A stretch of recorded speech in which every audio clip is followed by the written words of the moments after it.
Mr. X who is 35 years old. இந்த 35 years old அப்படின்றத எதுக்காக நான் ஹைலைட் பண்ணிருக்கேன் அப்படின்னா we want to know whether the income tax payer is a normal citizen or he is a senior citizen or super senior citizen.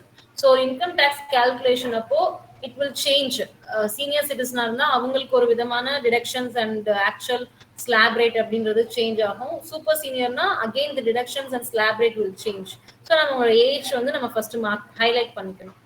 And he is employed in so and so company having the following details. So அவரோட particular financial year 2019 to 20 ல அவர் எவ்வளோ income earn பண்ணியிருக்காரு and எவ்வளோ investment பண்ணியிருக்காருன்றத நம்ம details வந்து கொடுத்துருக்காங்க. Okay, so the first thing is basic pay 3 lakh, commission on sales rupees 1 lakh, house rent allowance is rupees 1,50,000 receiving from the company வந்து house rent allowance காக என்ன பண்றாங்க, அவருக்கு 1,50,000 yearly pay பண்றாங்க.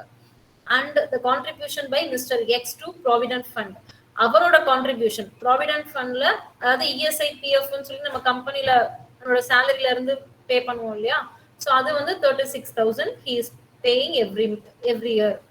And amount deposited in PPF. PPF is Public Provident Fund. So apart from my companyல நான் பே பண்ற provident fund இல்லாம அவரா என்ன பண்றாரு, தனியாவும் அமௌண்ட் டெபாசிட் பண்றாரு PPFல. எவ்வளவு பண்ணிருக்காரு, 50,000 in a year பண்ணிருக்காரு. And house rent paid, அவர் ஸ்டே பண்ணிருக்காரு. எங்க ஸ்டே பண்ணிருக்காரு, he is residing in Delhi. I have highlighted Delhi because Delhi is a metro. அது நான் மெட்ரோ சிட்டியா மெட்ரோ சிட்டியான்றதுக்காக நான் டெல்லியை ஹைலைட் பண்ணிருக்கேன். So it is 72,000 and LIC premium paid is rupees 10,000 per year and medical insurance premium paid for self rupees 16,000, right? And interest received from savings bank rupees 12,000. நம்ம என்ன பண்ண போறோம்னா அவரோட அசஸ்மெண்ட் இயர் நம்ம ஏற்கனவே பார்த்திருக்கோம். Financial year is 2019 to 20. இப்போ உனக்கு கொடுத்துருக்க டீடைல்ஸ் எல்லாமே அவர் 2019 to 20ல அவர் ஏர்ன் பண்ண இன்கம் அண்ட் அவர் இன்வெஸ்ட் பண்ண இன்வெஸ்ட்மெண்ட்ஸோட டீடைல்ஸ். இப்போ நம்ம எந்த இயர் அவரை கால்குலேஷன் பண்றோம், அந்த 2021ல நம்ம கால்குலேஷன் பண்றோம். 19 to 20ல அவர் இன்கம் ஏர்ன் பண்ணிருக்காரு. பட் நம்ம கால்குலேஷன் பண்றது 2021ல பண்றோம். So 2021 is the assessment year and 1920 is the financial year or previous year. எப்படி வேணாலும் சொல்லலாம், financial yearனாலும் சொல்லலாம் இல்ல previous yearனாலும் சொல்லலாம். Is it clear? Yes ma'am. Yes ma'am. So the first calculation is HRA, house rent allowance தான் நம்ம calculate பண்றோம். So இதுல வந்து நமக்கு dearness allowance கொடுக்கல, அதனால நம்ம என்ன பண்ணிக்கிறோம், பேசிக் பேவை அப்படியே எடுத்துக்க போறோம். It is 3 lakhs. அவரோட salary வந்து 3 lakhs. நம்ம அதை அப்படியே எடுத்துக்க போறோம். So the first calculation, actual HRA received sumலே இருந்துச்சு 1,50,000, right? The second step is rent paid minus 10% of salary. So the rent paid is 72,000 per year. He paid the rent minus 10% of salary is 30,000, so 42,000. And third step is 50% of the salary. So the salary is 3 lakh. Our Delhi la irundadanaல he is staying in a metro city, 50% is applicable. So 50% அப்படினா 1,50,000. So from the three calculations we have to take whichever is lower for deduction. So finally we have took the second calculation 42,000. இப்போ இந்த 42,000 தான் நம்ம எடுத்துக்க போறோம். மற்ற ரெண்டு கால்குலேஷனோட amount இப்போ நமக்கு தேவையில்லை. What we need is the 42,000 மட்டும் தான் further calculationsக்கு நம்ம யூஸ் பண்ணிக்க போறோம். இது வரைக்கும் கிளியரா இருக்கா? Yes ma'am. Okay.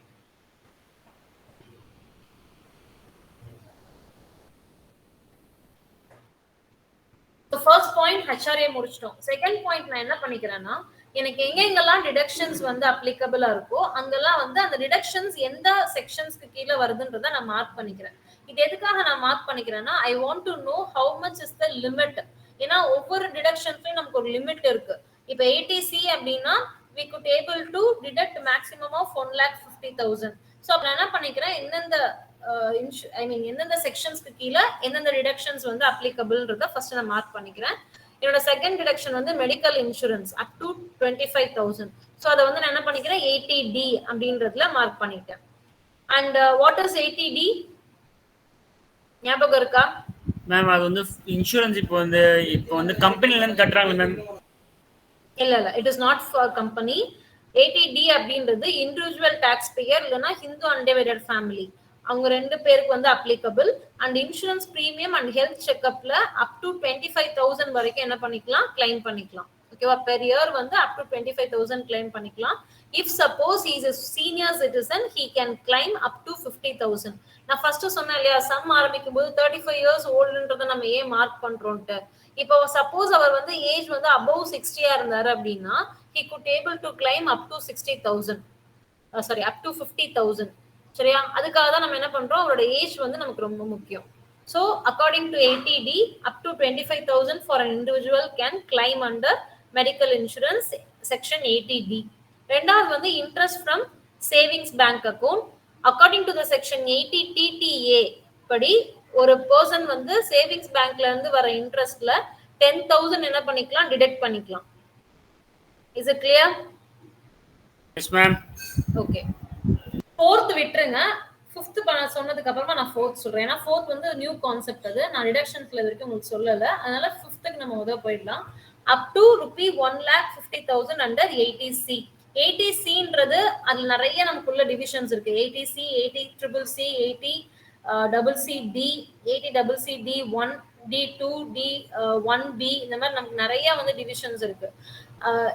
ஆக்சுவலா 80C, 80CCC, 80CCD இது எல்லாத்தையும் சேர்த்து மேக்ஸிமம் நம்ம எவ்வளவு கிளைம் பண்ணிக்கலாம், அப் டு 1,50,000 வரைக்கும் நம்ம கிளைம் பண்ணிக்கலாம். ஓகேவா? சோ இதுவும் நமக்கு ஒன் ஆஃப் த டிடக்ஷன்ஸ்.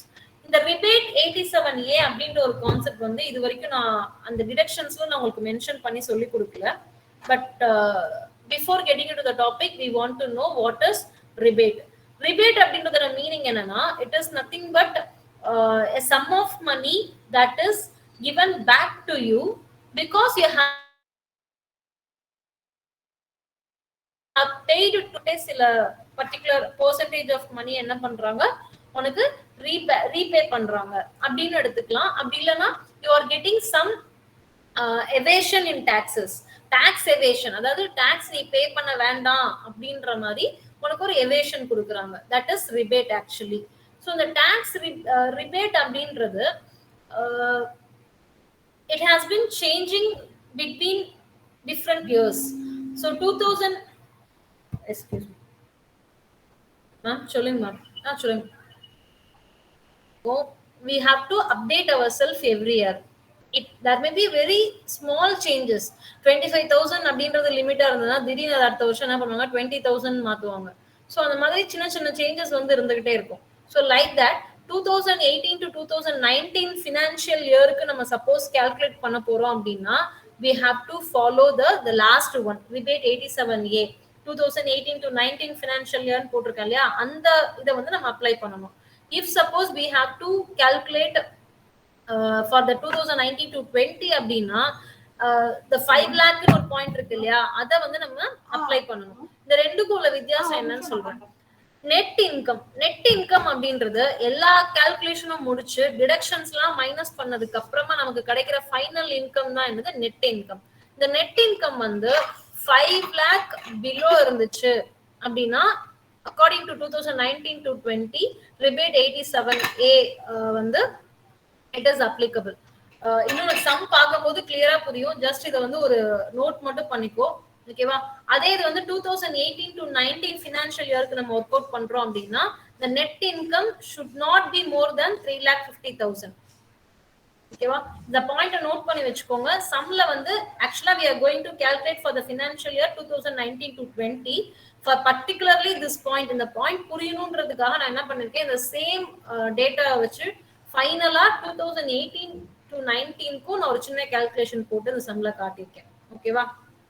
சம்குள்ள போலாமா மேம்? ரிபேட்னா நமக்கு ஒரு காசு கிடைக்கும்ல மேம், அது எதுக்கு மேம்? அது காசு கிடைக்கும் கிடையாது. Sometimes you will get a total tax evasion. டாக்ஸே நீ பே பண்ண வேண்டாம் அப்படின்றதும் ரிபேட் தான். அது ஏன்றதும் உனக்கு கடைசி நான் உனக்கு அந்த பாயிண்ட் கடைசியா முடியும் போது நான் சொல்றேன். ஓகேவா?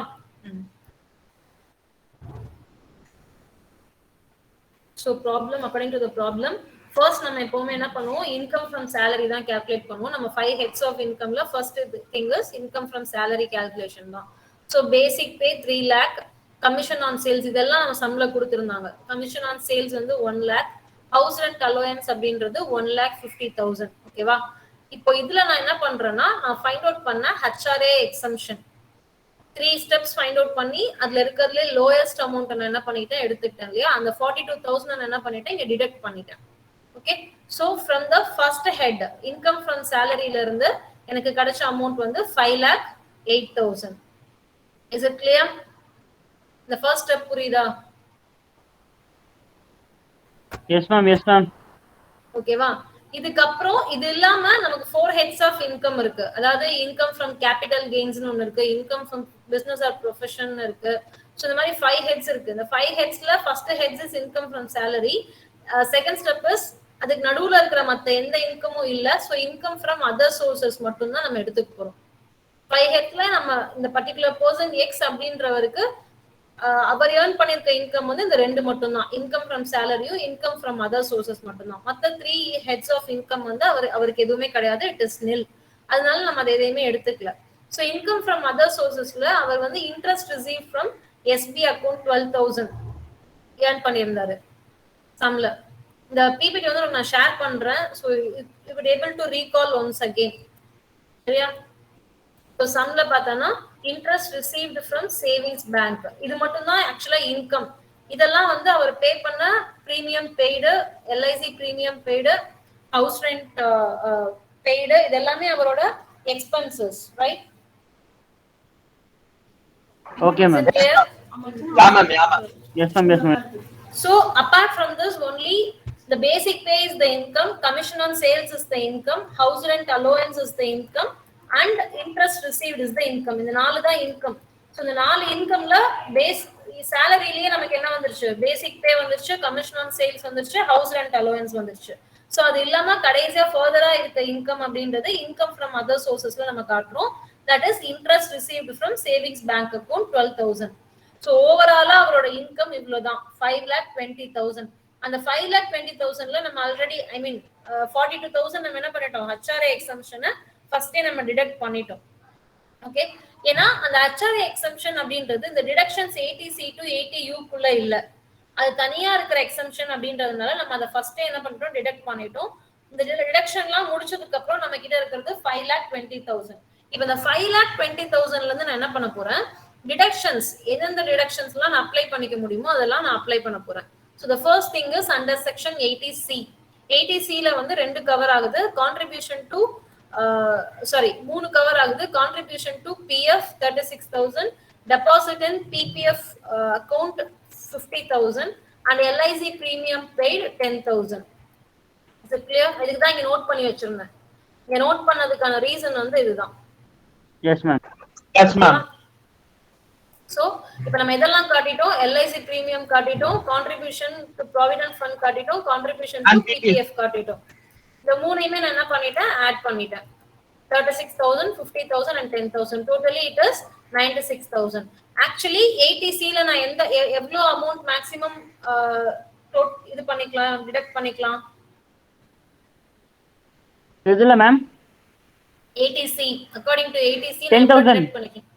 10,000 மேம். சாரி பேங்க்ல மேம். சாரி. அது வந்து பேங்க்ல 1,50,000. 25,000. 1,50,000. 1,50,000.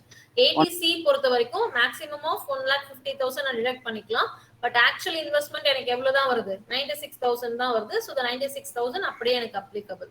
அப்புறம் under section 80TTA interest from savings bank. சொல்லுடா. இந்த 80Cல இப்ப 96 வருது இல்ல மேம், ஒருவேளை இது 1,50,000 மேல வந்துச்சுன்னா இது எழுத தேவையில்லையா மேம்?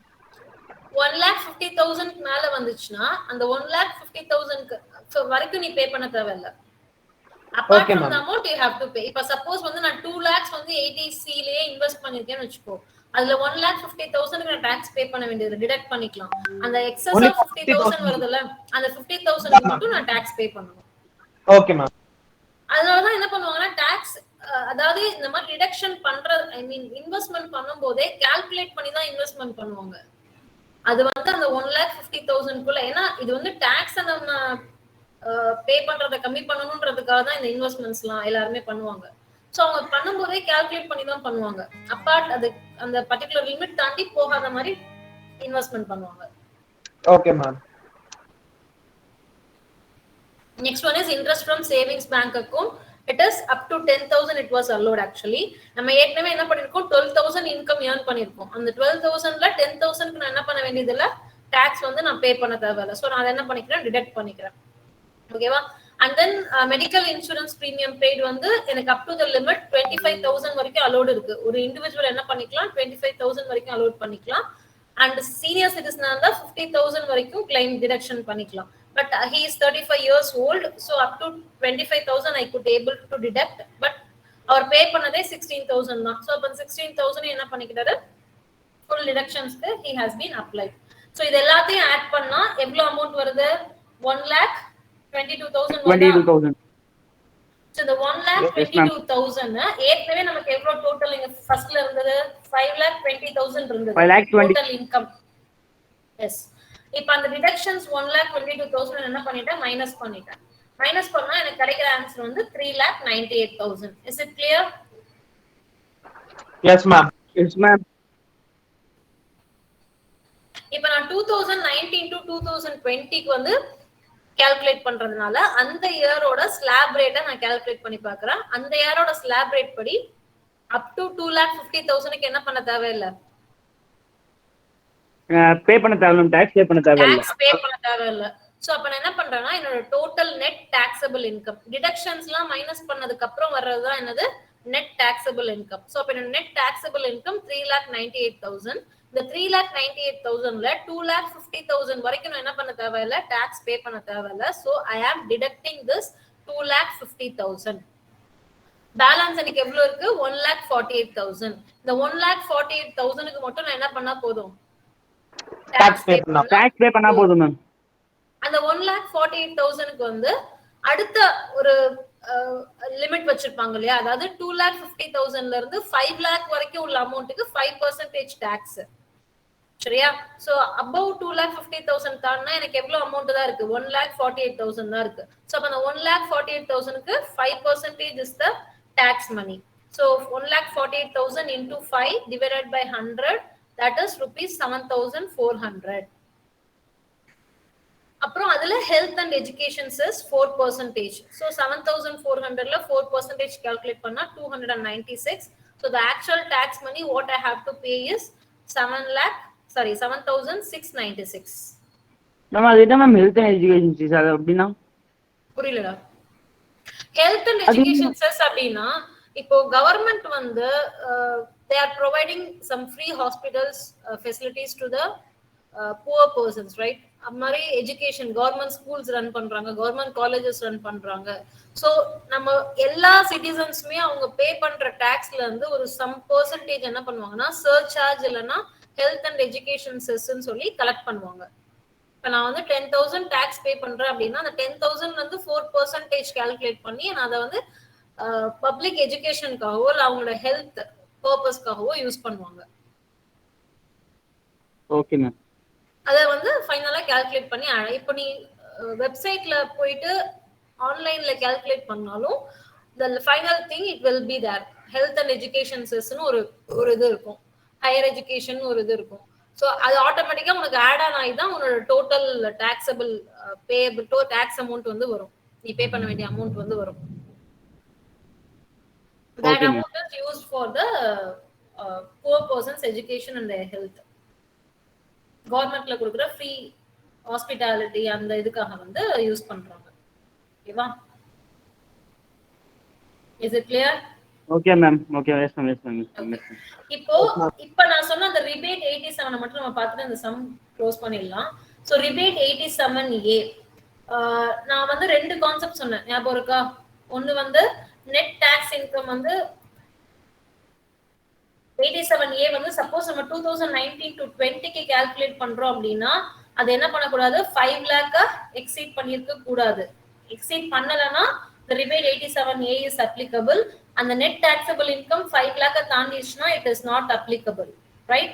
அதே மாதிரி அது சப்போஸ் 2018 to 2019 பேஸ் பண்ணி இருந்ததுன்னா the limit is up to 3,50,000 அப்படி நம்ம பார்த்திருந்தோமா? Yes, ma'am. கடைசில வந்து எனக்கு நான் காட்டியிருக்கேன். ஓகேவா? இப்ப நெட் டாக்ஸபிள் இன்கம் அப்படின்றது 3,98,000. இப்ப இந்த 3,98,000ன்றது இப்ப நம்ம எந்த இயருக்கு ஆக்சுவலா கால்குலேட் பண்றோம்? என்னோட ஃபினான்ஷியல் இயர் என்ன? சம்படி ஃபினான்ஷியல் இயர் என்ன? 1920. 1920. சோ 1920 பொறுத்த வரைக்கும் ரிபேட் எப்போ அப்ளிகபிள் அப்படின்னா 5 லாக்குக்கு பிலோ இருக்கணும். சோ 3,98,000 தான் இருக்கு. அப்ப 5 லாக்குக்கு பிலோ தானே இருக்கு. Net taxable income is less than 5 lakh, right? Is it Yes, correct? Yes, So, ma'am. a particular person, Mr. X, need not pay any taxes. Full tax rebate can be claimed under rebate 87A if net tax income after deduction is less than 5 lakh. Full tax rebate can be claimed. So somebody அவர் எந்த டாக்ஸ்மே பே பண்ண வேண்டிய அவசியம் கிடையாது. சரியா? If suppose the same income and same deduction நம்ம 2018 to 19 financial year assume பண்ணிக்கிட்டு calculate பண்ணோம் அப்படின்னா அப்ப அந்த ரிபேட்டோட இன்கம் என்ன? 3,50,000 வரைக்கும் போட்டாங்க. 3,50,000 நெட் டாக்ஸபிள் இன்கம் வந்து 3,50,000 எக்ஸீட் பண்ண கூடாது. எக்ஸீட் பண்ணலனா அவர் டாக்ஸ் பே பண்ண வேண்டிய அவசியம் இல்ல. பட் இங்க 3,98,000 வந்துருச்சு. அப்ப 3,50,000 என்ன ஆயிருச்சு? எக்ஸீட் பண்ணிருச்சு. எக்ஸீட் பண்ணதுனால he have to pay 7,696 rupees as a tax. So 2019 to 20 ஃபினான்ஷியலா இயரா இருந்ததுன்னா அவர் என்ன பண்ண தேவையில்ல, எந்த டாக்ஸ்மே பே பண்ண தேவையில்ல. பட் அதுவே இந்த இன்கம் வந்து அவர் 2018ல earn பண்ணியிருந்தாருன்னா அவருக்குரிய டாக்ஸ் அமௌண்ட் வந்து 7,696. சம்படி இது நம்ம 2019 to 20 ஃபினான்ஷியல் இயர், அதனால டாக்ஸ் இஸ் nil. இதுதான் இந்த சம்மோட ஆன்சர். புரியுதா? Okay ma'am. ஒருவேளை அந்த ரிபேட் 87A வந்து 2018 to 19க்கு நம்ம கால்குலேட் பண்ணோம் அப்படின்னா the same இன்கம்க்கு அவர் எவ்வளவு டாக்ஸ் பே பண்ணிருப்பாரு அந்த வருஷம்? 7,696 rupees டாக்ஸ் பே பண்ணிருப்பாரு. நான் ஏற்கனவே ரவுண்டட் ஆஃப்னு சொல்லி ஒரு கான்செப்ட் சொல்லி கொடுத்தேன், ஞாபகம் இருக்கா? ரவுண்டட் ஆஃப் அப்படினா நியர் பை நம்பர் வந்து எடுத்துப்பாங்க. So in this case it will be 7,700. 7,700. ஆக்சுவலா திருப்பி நான் சொல்றது ப்ராப்ளம் வந்து கேட்க மாட்டாங்க, இது வரைக்கும் கேட்டது இல்ல. எப்பவுமே தியரிஸ் தான் மேக்ஸிமம் வரும். பட் இருந்தாலும் ஃபார் a safer side ஏதாவது ஒரு சிம்பிள் கால்குலேஷன் கேட்டா உங்களுக்கு போட தெரியணும்ன்றதுக்காக தான் ஒரு ஐடியாக்கு நான் இதை இப்ப சொல்லி கொடுத்துருக்கேன். ஓகேவா? பட் இதை ஞாபகம் வச்சுக்கோ, இது நல்லது. இது not only for your exams. உனக்கு ஏதாவது ஒரு சிம்பிள் கால்குலேஷன் வேணும், இல்ல நீயே வந்து வெப்சைட் குள்ள போய் பாக்குற அப்படின்னா ஏதோ உனக்கு அந்த கான்செப்ட்ஸ் புரியறதுக்காக இது யூஸ் ஆகும். இந்த ரிபேட் இந்த ஸ்லாப் ரேட்லாம் என்ன ஆயிட்டே இருக்கும்னா எவ்ரி இயர் சேஞ்ச் ஆயிட்டே இருக்கும். So you should know if suppose in future you are going to calculate anything, even நீ கால்குலேட் பண்ணல, உனக்கு யாராவது ஒருத்தர் கால்குலேட் பண்ணி கொடுக்குறாங்கன்னா கூட அவங்க கால்குலேட் பண்ணி கொடுக்குற அந்த டேட்டா கரெக்டான்றதை செக் பண்றதுக்காக you should have some knowledge about this tax. Okay ma'am. that time it will be useful. So education செல்ஸ்ன்றது அவங்க இஷ்டத்துக்கு அவங்க ஒரு பெர்சன்டேஜ் போட்டு கலெக்ட் பண்ணி இருக்க கூடாது. சோ இல்லனா ரிபேட் அப்ளிகபிள் அப்படின்றது உங்களுக்கு தெரியணும். ரிபேட்ன்ற ஒரு விஷயம் இருக்குன்னு தெரிஞ்சாதான் சப்போஸ் அதை யாராவது ஒரு போடாம கொடுத்திருந்தா கூட ரிபேட் இருக்கே இதை கிளைம் பண்ணலாமே அப்படின்னு உனக்கு ஒரு ஐடியா கிடைக்கும். So that's why at least the basic things and the basic glossaries we have to know about in the taxation. Okay, is it clear? Yes ma'am. Yes ma'am. இதோட எனக்கு தெரிஞ்சு வந்து யூனிட் 2 முடிஞ்சிருச்சு. ரிட்டர்ன்ஸ் மட்டும் ஒரு சின்ன concept இருக்கு. நாளைக்கு ஆல்மோஸ்ட் நான் maybe in this week I will complete it and I will share the notes of unit 2 in this week. Maximum for CA1 you will have the unit 1 and unit 2. Okay? Okay ma'am. Ma'am CA என்னடா? எப்ப ma'am CA எழுதுவோம்? தெரியலடா, இது வரைக்கும் அந்த மாதிரி எதுவும் சொல்லல. டேட்ஸ் எதுவும் அனௌன்ஸ் பண்ணல. and then ஆஃப்லைனா ஆன்லைனா எந்த டீடைலும் வரல. காலேஜ் எப்ப மேம் நாங்க வருவோம்? அதுவும் தெரியல. நமக்கு வந்து நம்மளோட பில்டிங் இன்னும் கன்ஸ்ட்ரக்ஷன்ல தான் இருக்கு. அக்டோபர் 2 அல்லது அக்டோபர் 9 வந்து ஹேண்ட் ஓவர் பண்ணுவாங்கன்னு சொல்லியிருக்காங்க.